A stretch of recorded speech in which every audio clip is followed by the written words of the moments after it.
introduction, and thank you very much for the kind invitation to join you here over the last day and a half. And don't worry, I'm used to spending many hours in the basement of hotels, and so it's quite familiar to me. And OBE actually stands, it's an honour that's bestowed on you by the Queen, and so there's an honours system within the UK. So I got that back in 2005.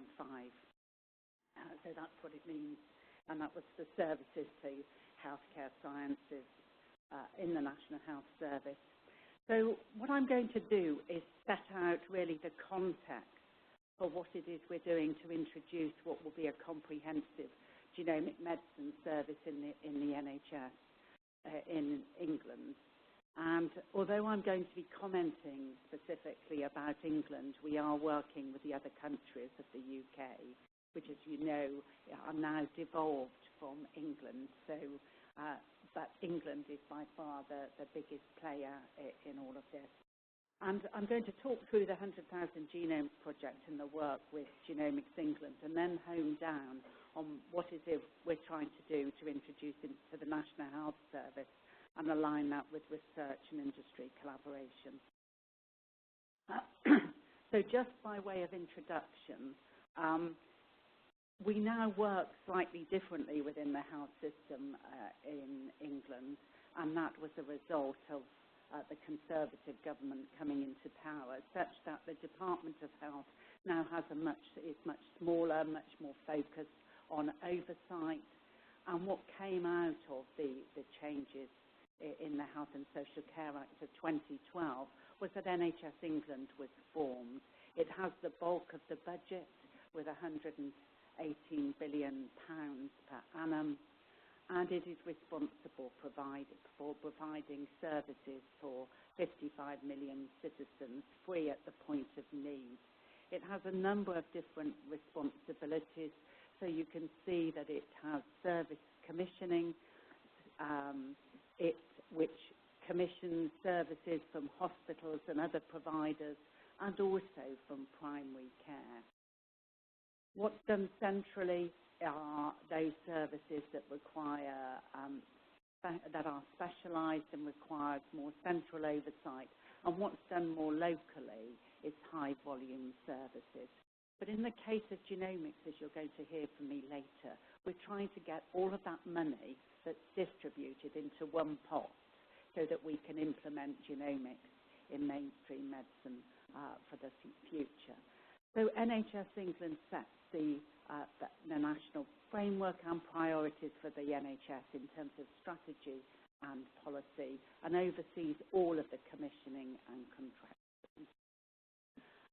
The Chief Executive of NHS England was the President of United Global Health, and also the Executive Vice President of the United Health Group. So what he's starting to bring to us is really quite a US approach to how we need to think about the future commissioning, contracting and provider sector within the NHS, such that we're seeing, for example, accountable care organisations emerging. So when Simon Stevens came into post, what he did was got all of the other health system partners together and thought about how can we make the NHS sustainable for the future in a horizon that was looking at 5-year intervals, and something that would remain true to the fundamental founding principles of free at the point of need, particularly since there are major challenges in terms of the financial flows into the NHS from central government and from individual taxpayers. And what it recognised were there a number of issues that needed to be addressed if we were going to tackle the care and quality gap that we have, the health and well-being gap and the tremendous inequalities we have, and that we drive greater efficiencies to use the pound better. And what you can see in terms of action for change was the role that science and technology would play in driving new care approaches. And when this document, which was the 5-year forward view, was published, it recognised that we had to capitalise on both the information explosion and also on genomics for the future. So it's been really helpful, and it was recently reiterated. And, sorry, some of these slides have actually gone out of sync. But why this is really important now is we've had long-term investment in genomic services in the NHS. We've had genetic laboratories working in the National Health Service since the 1960s. The UK was the single biggest contributor to the Human Genome Project. We've had a range of parliamentary reports that have set out the strategic direction, including a select committee on genomics that published earlier this year. We had a report that was authored by Sir John Bell on how we should capitalise on the genomic technology revolution if we really wanted to keep the NHS at the cutting edge of genomics, but also deliver better outcomes. And just recently, our Chief Medical Officer, in her annual report called Generation Genome, set out what we needed to do based from a research and development and industry collaboration perspective, and also from the National Health Service, to really deliver better outcomes for genomics for the population of England. And what we have had is greater than £600 million investment in the 100,000 Genomes Project that is going to continue. And the NHS contribution to this project has also seen inward investment to the NHS. And all of this has really been about using genomics to deliver better outcomes for patients, whether that's quicker and earlier diagnosis, whether it's matching people to the most effective medicines and interventions, or basically to increase the number of people surviving cancer. And we currently have really poor outcomes for cancer. And in many of the common cancer types, we've made no progress in over a decade. So there's a real strategic context for what we're doing within the National Health Service. I just thought I'd put a slide in around the existing test provision, because I'll come back to this a little bit later in the talk. We have 32 labs across the UK offering cytogenetic and molecular testing. There's 22 laboratories in the National Health Service in England. And we've had a UK genetic testing network that's provided an evaluative function that's tried to make recommendations to the commissioning and contracting system and has brought member laboratories together. And since the UK GTN was introduced, 448 new tests have been added to the service following evaluation. Usual as a single test, not looking at how they could be combined, for example, into panels to drive a change in the commissioning system. There's been 95 next-generation sequencing panels with over 231 sub-panels, and there are now 408,000 genes that can be recommended for commissioning and testing within the NHS up to the level of whole exome sequencing. So it's been much more coordinated for rare, inherited and sporadic disease than it has for cancer, where most of the molecular cancer diagnostics for cancer, the molecular markers, etc., have been delivered by pathology. But in a small number of instances, they've been delivered by our genetic laboratories, especially those using NGS platforms. What we've uncovered is a complex set of funding arrangements, which has meant it's been very difficult to effect change apart from organic change within the system. And the map on the right here shows the inequity and access of provision. And the blue map at the top, that relates to access for testing for rare and inherited disease, with real disparities across the country. But, for example, in the north part of the country and in the southwest peninsula, relatively good testing. But others, and especially around London, relatively poor access.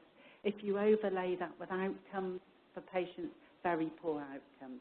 For cancer, the bottom is just an illustration of testing for the 4 known genes associated with colorectal cancer. And in 8% of cases, patients were only tested for 1 gene. And there was a relatively, only a third of patients were tested for all 4 known genes associated with some actionability. So this is the time that we need to do something about it, given all the drivers within the system. There's been variability in the quality that's been provided in terms of outcome, in sharing of data, and so there's been opportunities for significant change. Now, what's affected our ability to think about this differently has been the 100,000 Genomes Project. It was an Olympic legacy project announced by the then Prime Minister David Cameron, who had a son who died of a rare inherited disease and therefore had a personal interest. And that project was announced in 2012. At that time, Genomics England was established, a single shareholder, Secretary of State for Health, and they were set up as a limited company so that they could procure some of the providers that were external to the health system, particularly, for example, Illumina, who are providing the whole genome sequencing outcomes. What David Cameron wanted to do was really introduce a step change in the use of genomic technologies in the National Health Service, but also couple that with the ability to focus activity around research and development and working with industry. Genomics England will now continue to 2021, and that will be in a partnership with NHS England. There are a number of key principles that underpin the project. One, that it extended the diagnostic repertoire within the NHS, so above the level of whole exome sequencing, which was the best that we could do. So it enabled some testing of how whole genome sequence could be utilised within a whole panel of different types of tests. The recruitment of participants from cancer and rare disease, because it was felt that those diseases had the biggest unmet clinical need, were from routine care. And all that's happened is a certain sum of money is transferred from NHS England to the NHS to undertake this activity, and it's a relatively small amount of money in relation to what they have to deliver. So recruitment is from routine care, with participants consenting to sharing their de-identified data for research and development and for access to longitudinal health records. And the plan from the very beginning was to move from proof of concept to implementation in the National Health Service within a 3-year period. And it was really seen at the very start as a model for transformational change in the NHS. And I've led many different transformational studies for the NHS. And this is the one where I've seen the biggest change in the shortest amount of time. And the blue circles here illustrate the main aims of the project. So to increase discovery of new pathogenic variants, to integrate advanced genomics into mainstream NHS, to increase the public understanding and support for genomics, and to stimulate and advance the UK life sciences industry. Now, what we did strategically was think about, we wanted eligible patients to have access across the whole of the population served by the NHS in England, because we knew this was a forerunner to a genomic medicine service for 55 million people in the project. And so we set up NHS Genomic Medicine Centres through a formal procurement process that was coordinated by an NHS England Genomics Implementation Unit that oversaw the coordination of this network, the process testing before certain organisations were able to go ahead and participate in the project, and that was a bit like the implementation checklist we talked about yesterday, but also doing wet and dry ones with sample and patient data to make sure that it could move across the system, and also with extensive performance management against 6 key performance indicators, including the transformation of services. And indeed, I've just finished the Q1 17-18 quarterly reviews to each of these 13 centres. There's a lead organisation that contracts with NHS England, and they in turn contract with local delivery partners and or deliver services through outreach services. The 13 genomic medicines provide population-based care for defined geographies, about 3 to 7 million. And within these set of arrangements are material transfer agreements and data sharing agreements to enable data to flow into the research biorepositories that I'm going to come on to in a minute. So we have an infrastructure that we created, recognising we were creating the future, not just participation in a project. And this is how the elements of the project all fit together, with a number of funders at the very top, with the role that NHS England plays and the NHS through the 13 Genomic Medicine Centres, who consent patients, who collect clinical samples and patient data, who do all the laboratory processing, who have broad consent for research and recontact, and then who validate the outcomes of sequencing performed by Illumina, which goes through a clinical interpretation pipeline that Genomics England have developed in conjunction with a range of platform partners. And you can see that into the clinical data space in the middle is also poured longitudinal health records. That's both secondary care health records, so hospital records, as well as primary care records. And then at that point, the data gets de-identified, so it enters into the research database.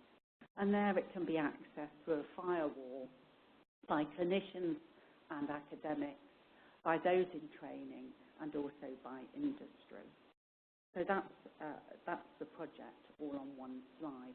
What's been at the centre of this is standards, so standards whether it's around sample tracking, around the patient data sets that are being utilised, whether it's the IT interoperability to make sure that that can function across the whole of the NHS in England, whether it's security and data handling, whether it's in data quality and populating the defined data sets for rare disease and cancer.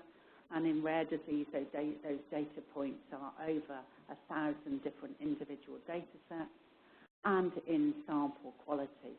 And you can see at the bottom here, what we've done is linked contracting, payment and performance management to compliance with all of these standards, and for the outcomes in terms of the numbers of samples that need to be delivered to the project. And this was set out in a national service specification for their participation in this study. What we did do was sponsor an external quality assurance scheme for assuring the quality of DNA that was extracted by both tumour and from tumour samples and germline samples. But you can see we've taken it a step further in terms of tumour and included an external quality assurance scheme for tumour content, cellularity and microdissection for a range of tumour types. This has never been done before. And on the right-hand side, we've addressed variability in DNA quantification, and we perform a panel of quality metrics to assess the quantity, quality and integrity of the DNA in both the germline and tumour tissue. Without laboratories going through this process, they don't get approved for participation in the study. So it's really driven up the quality of DNA and therefore the outcome of whole genome sequencing from the samples that are provided. And this will be definitely a key part of the future. What we've seen through this process is quite significant clinical and service transformation. And I've never seen such an excited and committed and enthusiastic bunch of clinicians. And clinicians I'm using broadly in the sense whether it's medics, whether it's nurses, whether it's pharmacists, AHPs and others, over and above and working hours beyond their contracted hours. We've seen enhanced referral and consent processes in the introduction of new genomic practitioners to take consent. There's been an involvement of a broad range of clinical specialties and teams, particularly those teams that haven't previously recruited patients into rare disease genetic testing before, or indeed improve phenotypic characterization of patients, and for example, the standardized use of HPO ontology, and the collation of data from multiple EPR and other systems, such that just in one hospital site, data had to be pulled from 600 standalone systems to populate one data set for rare disease. And this is operating across a big hospital network across those 13 genomic medicine centres. So it's been a major informatics and data project. We've seen the establishment of rare disease and cancer genomic multidisciplinary teams and new laboratory validation of whole genome sequence variants in a much more practical way, for example, for sharing the primers that are developed to validate the variants. We've seen distributed clinical leadership and new approaches to clinical and professional engagement, and new ways of working with patients and patient groups and engaging with BME groups to really ensure that recruitment and participation in the future service reflects the populations that need to be served by the NHS. In rare disease, there are 207 rare and inherited diseases covering all these clinical specialties, and it is meeting unmet clinical need with, at the moment, with around a 30% diagnostic yield.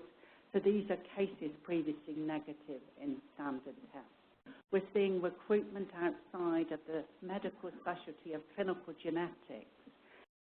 On average, around 50% of recruitment is coming from specialties like renal, like endocrinology, like cardiovascular disease, such that we're now seeing new job descriptions emerging for cardiovascular consultants with genomic medicine within their title, and new genomic medicine consultants being introduced.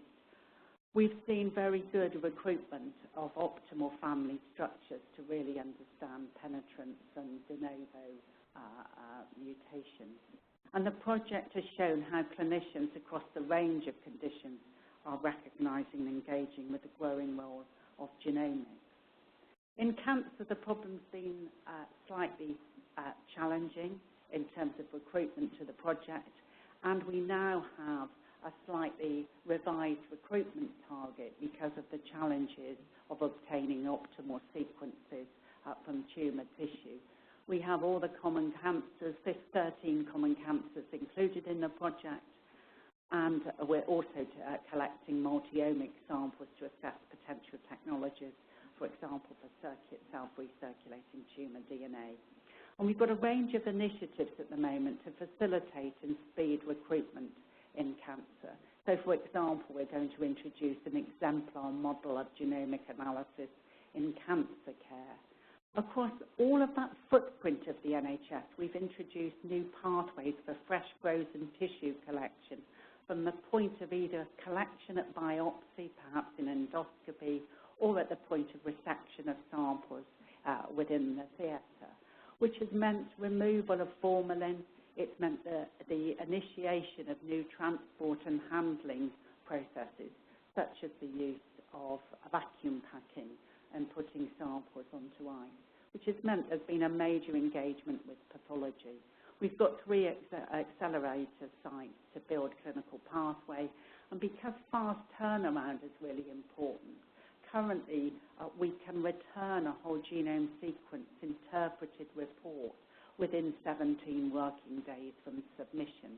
That means that in the future this may be it could be utilised in terms of directing the next phase of therapy for patients.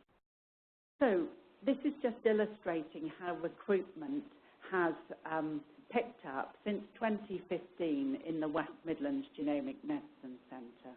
This centre has all acute hospitals in its patch, so all 17 acute hospitals as well as the lead organisation participating.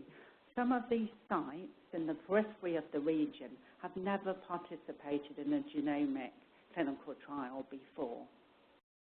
And so they work as a network, and in general, the lead organisations across those 13 genomic medicine centres are academic health centres, are teaching hospitals, but they're bringing on smaller hospitals in a network approach and in very particular and targeted clinical conditions to get them involved.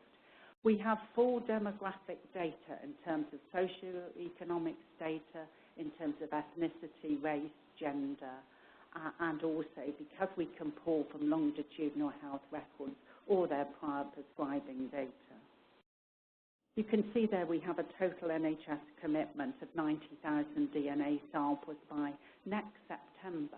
And currently, from routine care, the NHS in England is providing around 2,800 samples of DNA from rare and inherited disease probands and their family members each month. And I think that's just phenomenal, actually, for doing that as part of routine care rather than a funded clinical research project. We have established a national approach to validation and feedback of whole genome sequence results for rare disease, including an agreed in the middle, and I'm sorry the slides have gone off piece slightly here, but a really clear approach that's adopted in the laboratories across all 13 genomic medicine centres that follow really the point of exit from the bioinformatics pipeline at Genomics England. We have a national network of experts working on variant interpretation, so that when one laboratory is working on validating one variant, that how they undertake that and the primers, for example, they utilise can be shared across the whole network. And now we have a standard reporting template that is very much geared not to the expert in clinical genetics, but to the non-clinical genetics experts, so for example, in cardiology. And this is being rolled out and will be standardised across all reporting for genomic testing in the future. What you can see from this slide, and I'm not going to talk through the actual these in any detail, is it is starting to change lives. We are starting to address the diagnostic odyssey, and we're making diagnoses for the first time. And, for example, in the case of Child D, ensuring that people get their curative bone marrow transplant, which, for example, was never scheduled for that individual. Or here, when the failure to thrive, an unclassified immune deficiency killed infant P because their mother was pregnant. There was further testing done, and there was a defect identified in the TCN2 gene, and so the condition was treated with simple vitamin B12 injections, and the siblings doing really well. This has been really helpful in convincing the health system it's not going to be all about expensive medications that will send our drug bill off the path. But in pulling through all the longitudinal data, we're starting to understand on, for example, just over 31,000 participants analysed to date, that there is an average of 63 health episodes per person. In Georgina's story here, she'd had 151 outpatient attendances across 10 specialties, a number of day case admissions, a number of hospital admissions. They just could not make a diagnosis. And there was, through whole genome sequencing, there was a de novo mutation identified in KDM5B. This actually ended the diagnostic odyssey. But more importantly, because it was a de novo variant, the parents could go ahead and make their reproductive choices. This is just really powerful information to enable us to think about how we start to compose and put together our health economic arguments for the health system. We have a similar approach to validating and feedbacking results for cancer, and we're linking with, for example, My Cancer Genome. There's an integrated report, but a national approach to how the variants are validated that are also driving the same type of reporting structure for non-cancer genomic experts across a range of different conditions, really identifying the clinical actionability, but also the links with clinical trials, for example, that patients may be eligible for. And this was just some data that was only generated last week, and it looked at the potential clinical studies identified from mutations in small variants detected in the whole genome sequence. And although it's only a small number, but 20 out of 30 tumour samples were flagged for potential clinical studies based on small variants in potentially actionable genes. And by standard testing in the NHS, only 4 of the 30 tumour samples with small variants of known clinical utility were identified. So it is starting to push us into a new place for cancer testing, even though there's been some naysayers. And some of our big cancer hospitals now see that the way forward in cancer may definitely be whole genome sequencing. But this will have to be done in a very systematic and standardized way. So I just wanted to say what's been critical to us is sharing and transforming practice in professional networks. Every Friday morning, although I won't be doing that this week, I have a call with the clinical directors of those 13 NHS Genomic Medicine Centres. Every week there's a call that happens to the informatics leads of each of those 13 centres. The programme leads that coordinate activity have a meeting once a month. We have public and patient involvement champions brought together. We have networks of the laboratories. We have networks of pathologists. We have rare disease experts who come together in a network, and also cancer leads, and I chair those meetings once a month. So these are coordinated networks, and they exist to share experience, ideas, and good practice, and accelerate the development, adoption, and mainstreaming of genomic approaches.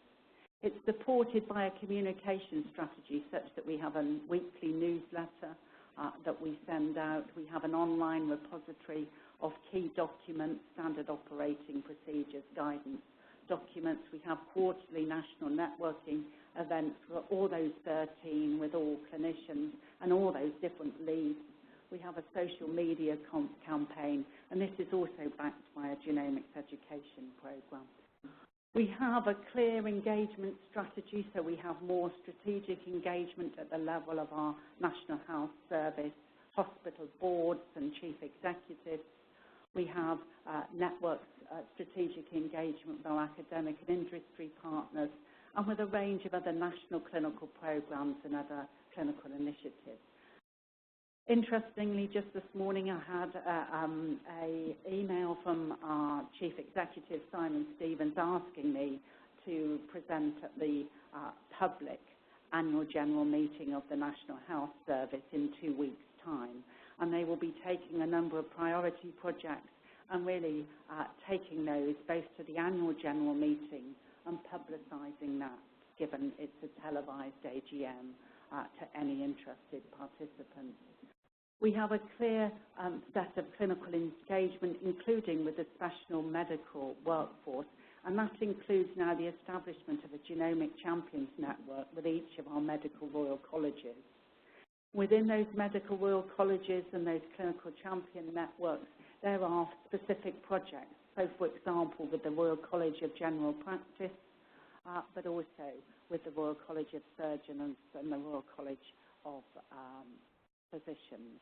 And indeed, next year at the Royal College of Physicians' 500th year anniversary, we have a big session devoted to genomics in mainstream medicine, focusing on how 52 of those clinical specialties can be engaged.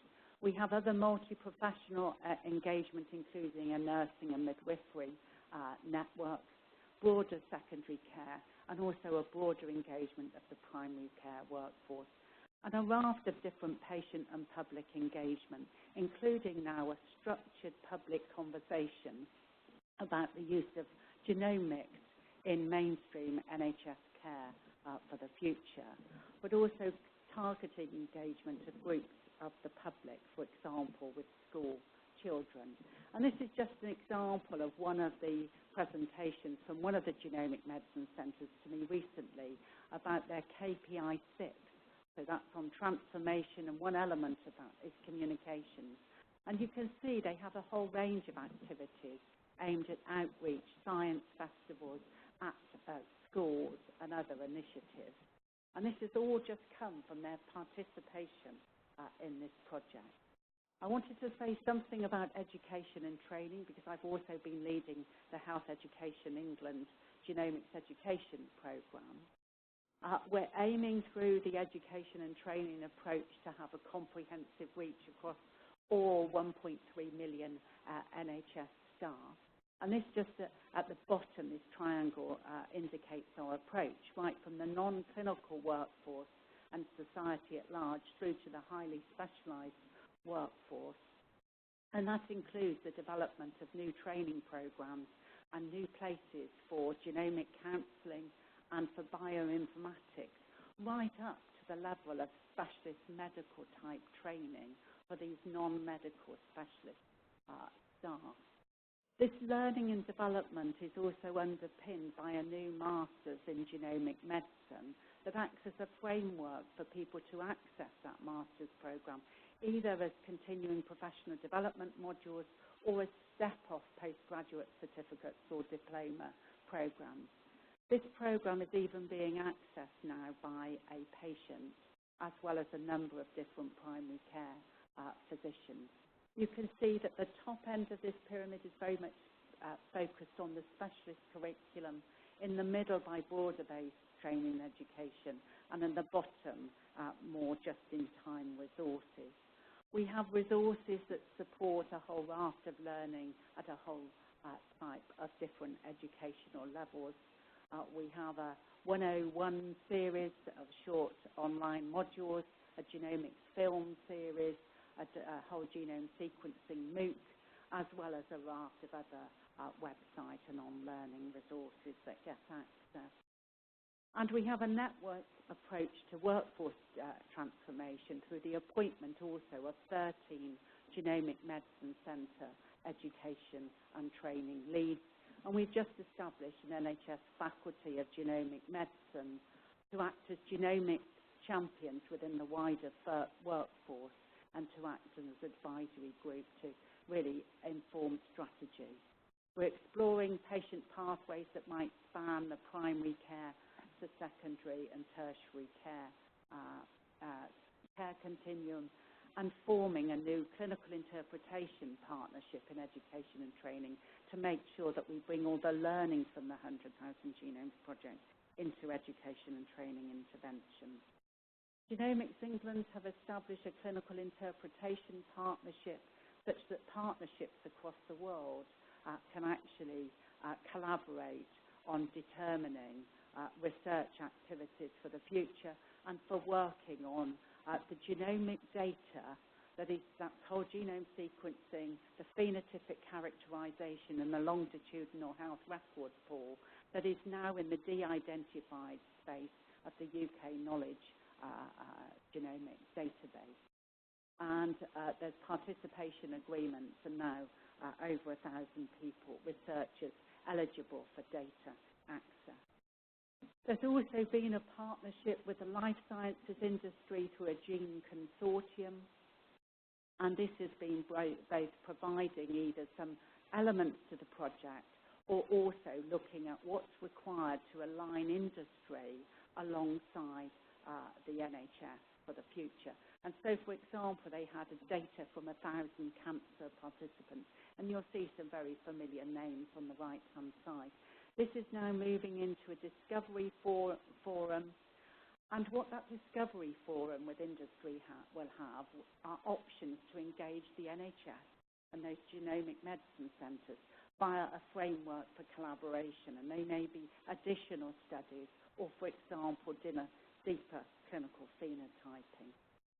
So I want to really finish with telling you where we're heading with this. This was me presenting at our public NHS England board in March, and where I set out the development of the NHS Genomic Medicine Service to be operational from next year, from 2018. So the first genomic medicine centres were not initiated until 2015. So we've gone from 2015 to 2018, where we're implementing across the whole of the NHS a genomic medicine service. And this will build upon that proof of concept in the project and the fact that we've taken our patients and our public on a journey with us. We have a number of key principles for this service, including comprehensive and equitable access for the entire population, so extending that reach across primary care and all of our hospitals in the NHS in England. We want to improve quality, value and sustainability and use that to drive the personalisation of interventions and better use of our money. And we want to support learning, research and development through new collaborative partnerships, and to retain and build upon the political, ethical and moral commitment from the British public. So, that's in the wrong place, sorry about that. We're putting now in assembling the building blocks and the budget. So as I've said, we've been trying to pull all the budget together, determining what it is. We know that we'll be close to nearly £1 billion once we get it out from all the other pathways of care that it's embedded within. What will be critical to this is to underpin those personalised treatments and interventions. We'll have within NHS England a central coordinating and oversight function, and I will chair a new programme of care with a fixed programme budget that we can bid for an uplift on each year. There will be a genomic medicine clinical service, a national laboratory network, so moving from 22 laboratories down to 7 new genomic hubs with a focus on rare and inherited disease and cancer genomic testing, and a new national testing strategy through a directory. In the middle bit in blue, these elements will be provided in conjunction with Genomics England, including a whole genome sequencing provider for the NHS for routine care from 2018. There will be an informatics architecture and an identifier data store that all of the data from those 7 laboratory hubs and these genomic medicine clinical services will flow into, because that's really which will give us our biggest bang for our British pound. And at the bottom, we'll continue to develop the workforce and the ongoing partnership. And you can see that at the bottom there, we want to link this with other advances in next generation diagnostics. Our new genomic testing strategy has introduced a new methodology for test selection, evaluation and decommissioning of tests. It builds, for example, on the National Academies of Science genetic framework that they published earlier this year, but on frameworks published across the world. But it takes it a little bit further in terms of adding in elements about looking at tests together rather than on their own, and also building in the available budget and affordability to this. We've had expert groups assessing and determining the clinical utility across the care spectrum, because we want this to apply to primary care, as well as right up to whole genome sequencing that will very much be directed by secondary care. And it will be reviewed annually. And we're starting to determine the levels of testing to tackle unmet need and variation, and to link the funding with the test directory and the reimbursement model. And you can see at the bottom, this recognises that we're going to move into a new way of testing. That means we'll stop doing some testing that we need to test. So one example is in hematological malignancies. If we adopted all the genomic testing recommended by WHO, it would cost us £30 million in the NHS to do that, just in hematological malignancies. If we adopted whole genome sequencing that replaces many of these other tests, it would cost us around 10 million. So this is about how we start to evaluate and look at this very differently, whilst also recognising we get a bigger diagnostic yield and greater actionability. This will be our new testing directory that will be structured around condition and clinical indication for tests, rather than tests alone, and will be accessible to non-specialists.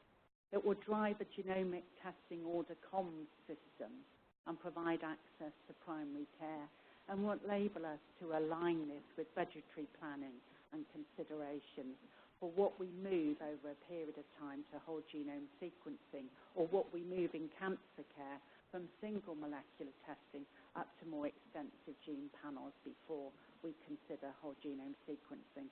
And we've been doing quite an extensive evidence review and in cancer aligning with clinical trials, for example. These are some of our early candidates for whole genome sequencing testing that we'll be introducing in 2018, and I hope some of you in this room will volunteer to be expert reviewers for the evidence that we've pulled together for these candidate conditions for whole genome sequencing. And I'm sorry that the slide has gone out of sequence. What we're also looking at, and I was really delighted to hear all the discussions on pharmacogenomics, is how we can really embed pharmacogenomics into the health system. We've had people who've been interested in this area for a long time, but nothing's been done systematically at all. And so what we're starting to do is understand what we should report as part of the 100,000 Genomes Project and the fact that we have a whole genome sequence. What we should do when routine whole genome sequencing is in place from 2018, and then it will be in place for subsequent years as we roll it out to other conditions and across into cancer. What pharmacogenomic testing should we do routinely in the more general population that walks, for example, through our hospitals every day and who suffer adverse reactions? And we have 1 in 15 hospital admissions are associated with ADR. And how we start to match drugs with actionable variants in a way that's user-friendly and drives decision support across that care continuum. And we're finally then evolving our genomic medicine centres and clinical genetic services, and we'll be reprocuring those genomic medicine centres into a smaller number, with integrating clinical genetics into that and extending genomic medicine centres, making sure that we've got that comprehensive coverage, that we are mainstreaming, we've got the data and informatics development, and that we align this whole service with national and international R&D initiatives. And we really drive medicines optimization and appropriate prescribing and provide the evidence for ongoing health economic and value assessment. This is our framework for personalisation out to 2020 and beyond, so it's going to be pretty rapid. We're looking at clinical conditions that we can introduce this personalised approach, looking from presentation through to the intervention, through to the response, and the back into the system for further testing. And you can see during 18 and 20, we'll embed it within specific pathways as we go out to 2020. And we embed it more in routine care and more common conditions, delivering the 4 Ps of personalised medicine, but recognising a key part of the future is the clinical change and the operating model, and that we continue to draw from the knowledge base and the changing technology, especially in functional genomics. And you can see that that is a key part of how that will be integrated in the new system for the future. Just today in Birmingham, in the UK, Sir John Bell launched the Life Sciences Industrial Strategy. It's part of the solution to the post-Brexit decision that was made by the British population in how we continue to place the UK on a global market. It recognises industry collaborations and sector deals with industry is going to be important. And it recognises in this document a new health advanced research programme called HARP, which will see an increasing use of genomic medicine in the NHS being aligned with industry collaboration, and particularly to think about how we drive down our drug prices and how we partner with industry to deliver clinical trials in a new paradigm. But you can see it's also linked to developing diagnostics for early asymptomatic disease. I'll be leading the NHS contribution to this HARP programme and to the use of artificial intelligence technologies. So finally, and this is my last slide, is we see that the future is very much about partnerships between academia, between our national health system, between our patients, between industry collaborators, but also with international collaborators. And we need to think about how we utilise the learning that we've had to date and the future to understand how we work with each of these partners in a very different way, but how we can collaborate internationally to make sure we take the best from across the world and implement it or pilot it or provide the evidence that equally will help implementation in other countries. Along the bottom is our innovation pipeline, and it very much fits with this, from invention through to evaluation to adoption and diffusion, and we want that to be as quick as possible. And I hope now we can have a discussion about how we can work together. Thank you very much.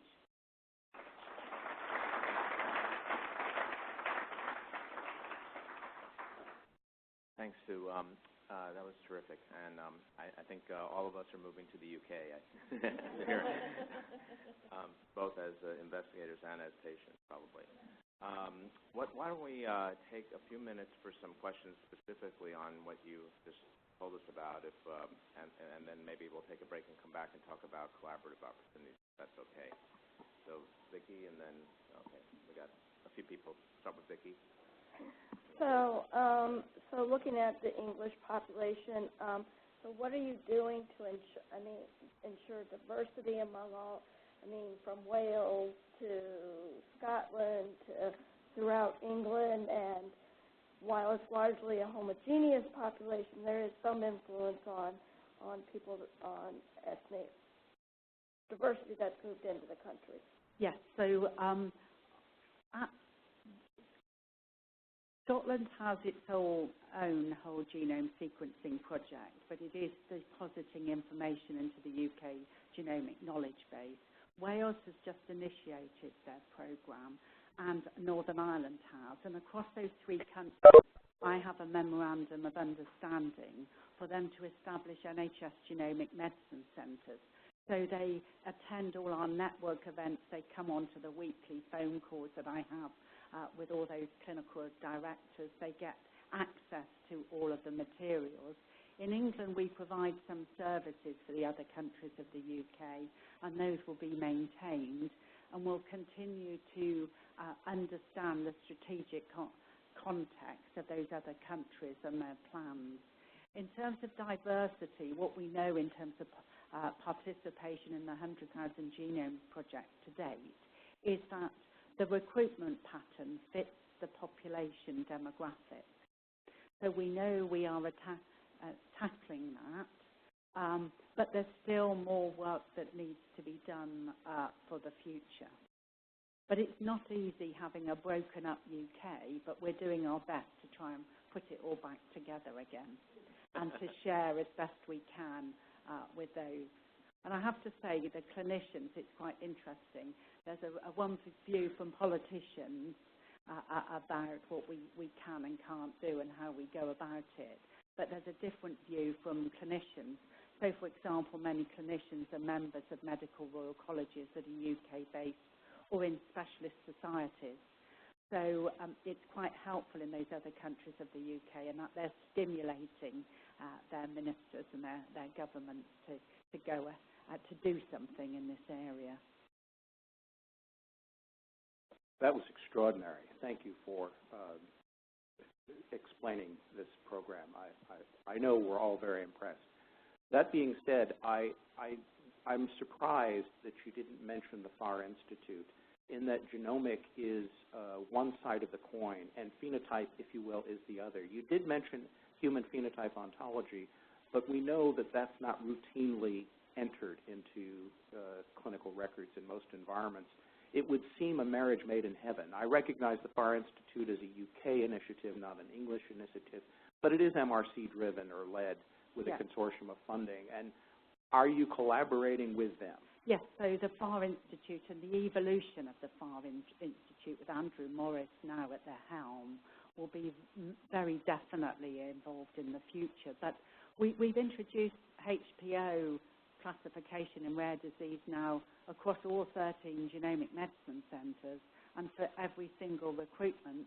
And within the genomic testing directory for the future, for example, up to the level of whole exome, where we keep whole exomes, or for some extended gene panels, or up to the level of whole genomes, no access to those tests and no reimbursement will happen unless there's HPO classification of diseases for the future.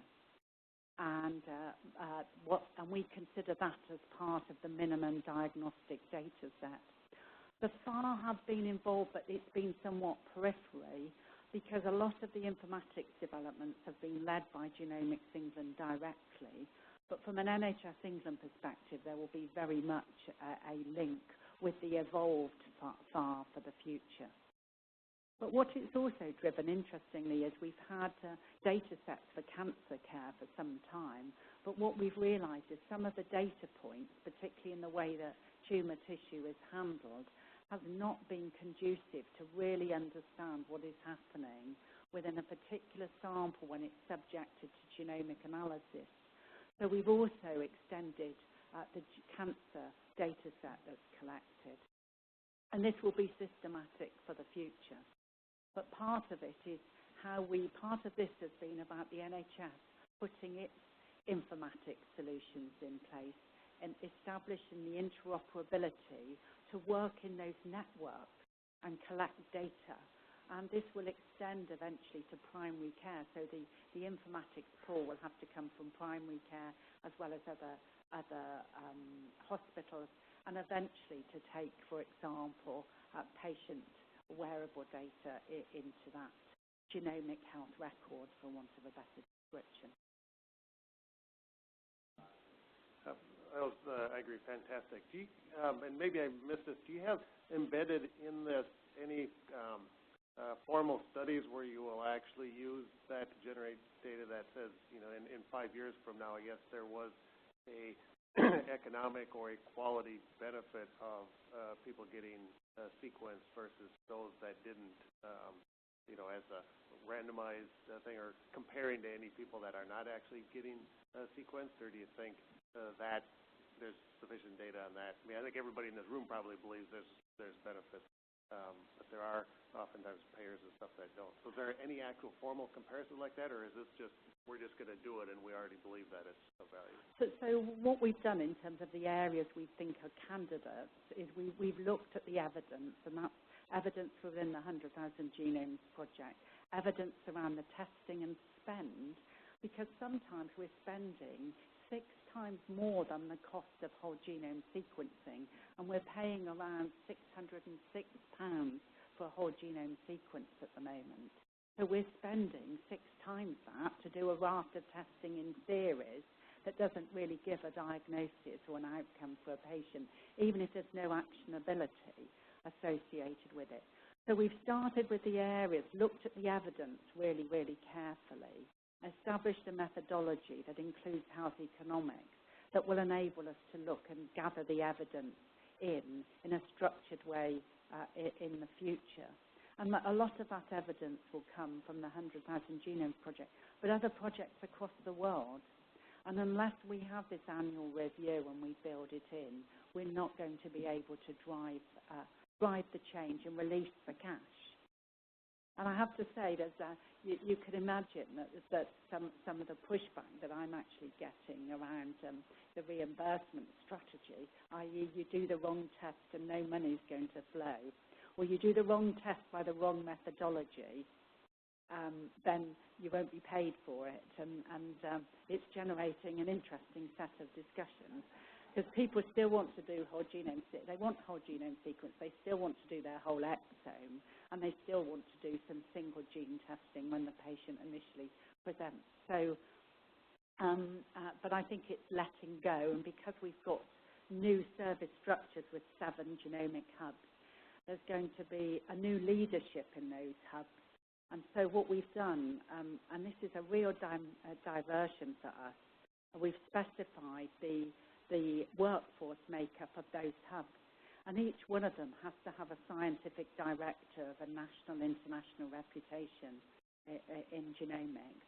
There has to be a medical director to sign off, really, some of the access, but also some of the interpretation for clinical actionability. And there will have to be a cancer genomic medical lead, as well as a data and informatics, bioinformatics lead. So we're starting, so that I will be able to have a conversation with 7 people around the table. And that's really important if we're delivering a national testing service. What's the current level of interest in using pharmacogenomics in clinical practice? Are there any examples of drug-gene pair which are broadly introduced? And also your electronic medical record, is it friendly in this regard to accept genetic data, build algorithms to help clinicians with decisions? So first of all, we're not doing any pharmacogenomic testing systematically. At best, there's some genotyping in warfarin therapy, but we're having a big debate about, because we've promoted the use of NOACs and DOACs that cost a lot more instead of warfarin, and that's been systematically introduced. We're having a big debate. If we've introduced it, how do you take it away and go back to utilising warfarin in non-adherent patients? But there are some pilot studies in warfarin, and that's really the best that we've got. But some of you will know Mahir Mohammed, and we're working with him to establish a pharmacogenomics group to try and direct it.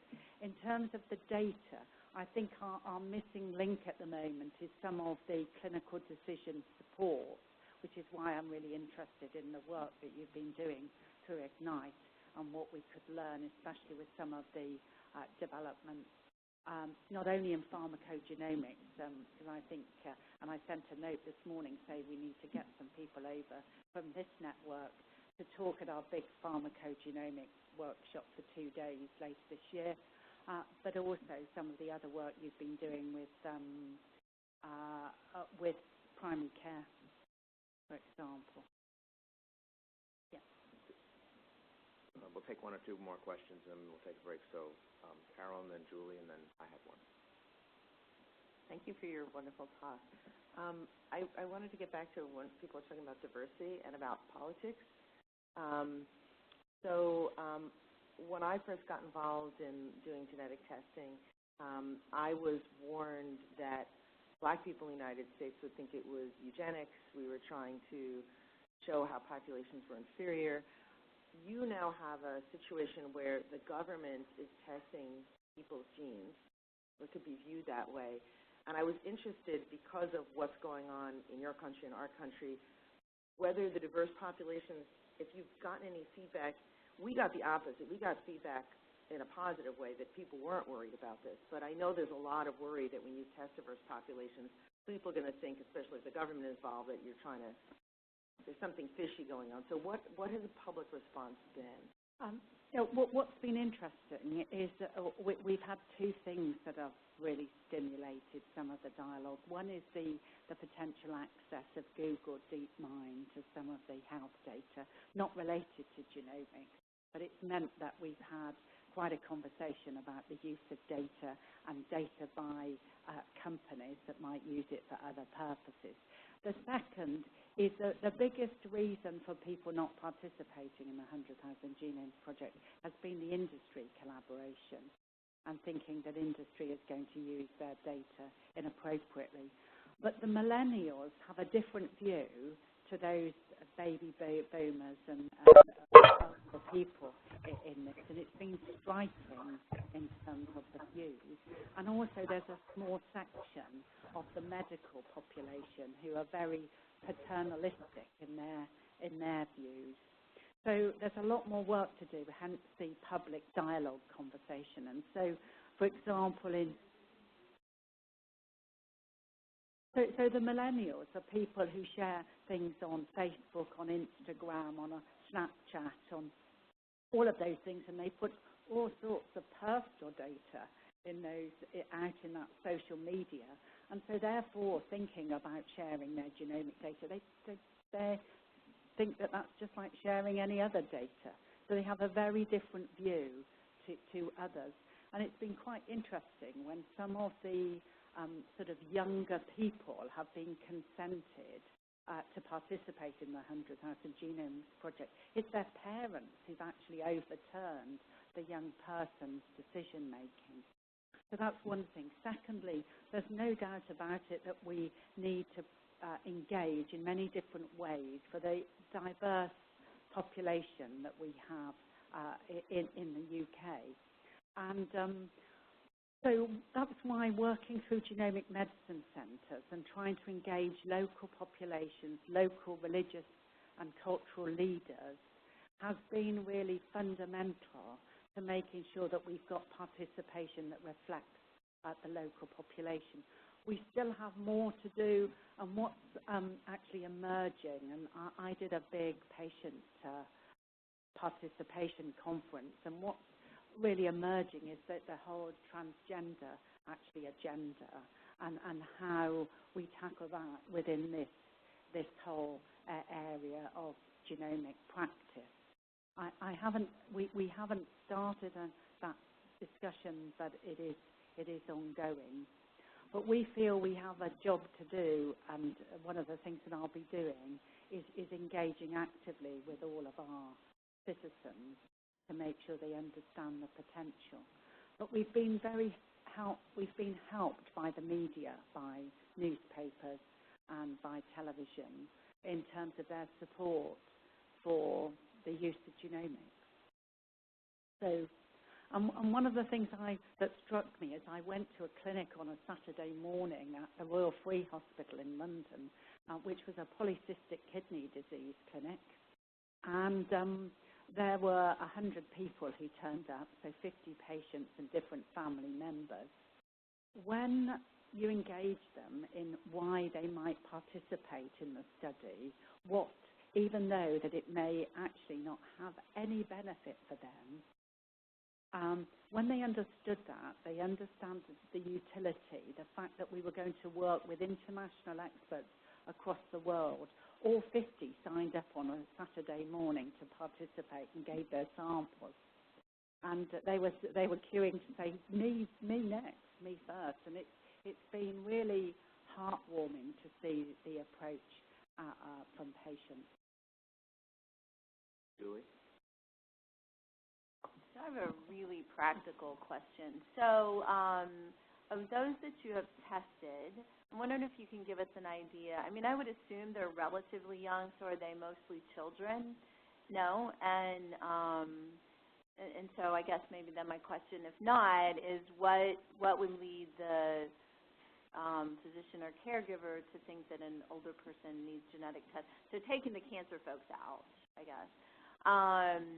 And then I guess my second and related question is, are there constituencies, age or otherwise, where sort of your best success stories lie? So you gave us a few examples.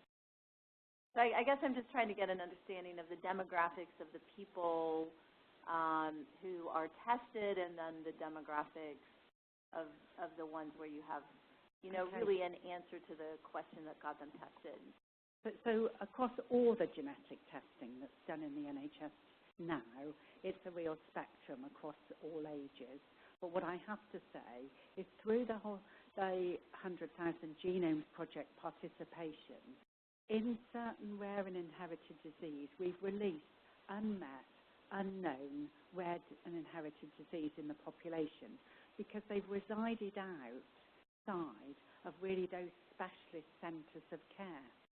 And so because there's been a focus on cardiovascular disease, on, for example, metabolic disease or in neurological conditions, it's actually engaged a much broader group.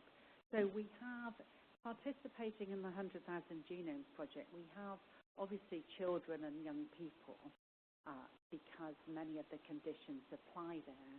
But we have later onset disease or disease that affects right across the spectrum. And so part of the eligibility is deciding whether that particular participant meets the eligibility for that criteria. And it's not age specific. There's no cut-off, actually, in terms of the age, although there's a problem in that they can't always provide their parents for testing. So that's often the challenge when in the study when there's later onset disease is getting optimal family structures. But when we've looked at this, it's actually not as bad as we thought it would be. But whereas we get 60% of trios, we're probably down at about 40% for later onset disease, which is pretty good, actually.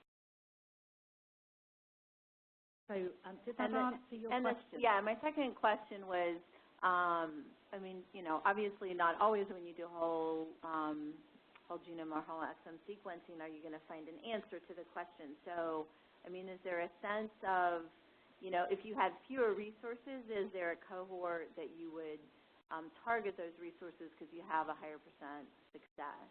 No, you're absolutely right. There are some people with negative reports, and because they've had a whole genome sequence, and that is actually within the National Data Store, that's for the project itself, it means when new findings emerge, new evidence emerges, and if patients have consented, then that can go through a refresh, and patients consent for that to happen, and that's part of what we'll be building for the future. In terms of the areas you see for what we'll introduce from 2018 into the routine care in NHS England, those are conditions where we see the diagnostic yield to be something around 40 to 50% over standard testing. So that will change as we go forward, and it will really be about utilisation of what will be a cheap technology that will give you more information than you get from an existing set of tests. I just realized you've been going for over an hour, so I appreciate your stamina. I'd like to ask one more question before we take a break, though. Yes. In 2011, NHGRI sponsored a meeting of centers that were implementing or trying to implement genomic medicine, to try to understand what was driving those programs, and it turns out that it comes from the top. If the leaders of those health systems or academic centers are want to make that investment, that really enables those centers to do so. So I'm just kind of curious as to what was the thinking from David Cameron and your team, largely seeming that you were going into a fairly uncharted territory in terms of the evidence and the economic models, to make such a large investment back in 2012, or no, maybe it was a little earlier than that, but it seems like that was such an amazing decision to have been made. If you could just tell us the story about what led to it, that would be, I think, helpful for us. So there's a number of reasons why that happened at that particular time. As I said earlier, it was part of an Olympic legacy project. So John Bell had just done his report saying that in the NHS that we needed to utilise all the genomic technologies at our disposal, and really illustrating the disparity in terms of adoption. So I think it was driven by both his own personal interest, wanting to create the legacy, wanting the NHS to, in his words, unlock the power of DNA for driving a sustainable NHS, but also to make sure the NHS and the UK remained world leading.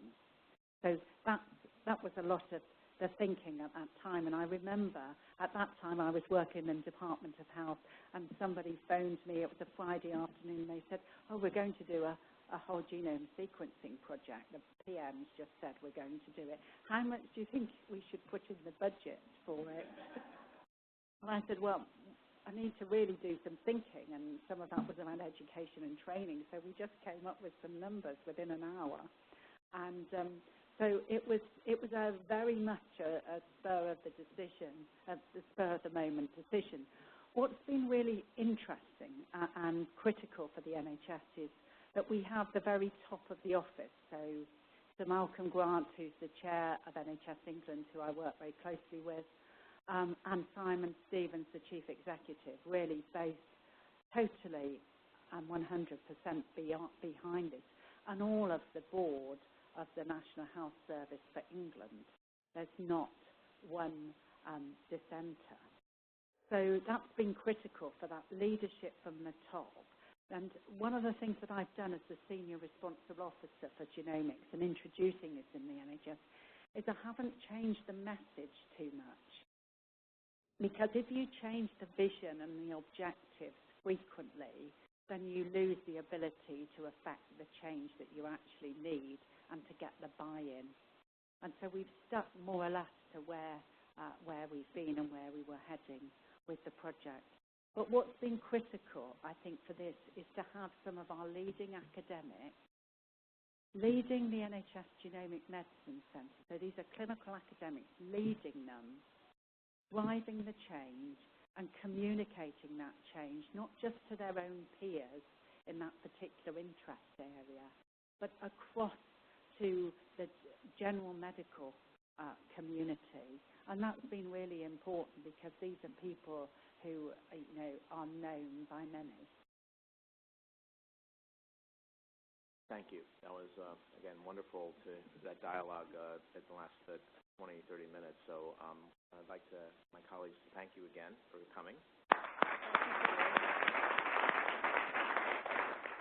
And I'll just suggest that we take a 15-minute break, come back at around 10:35, 10:37, and then we'll have maybe a half an hour, 45 minutes of an opportunity to have a discussion about collaborative opportunities with the NHS. Okay.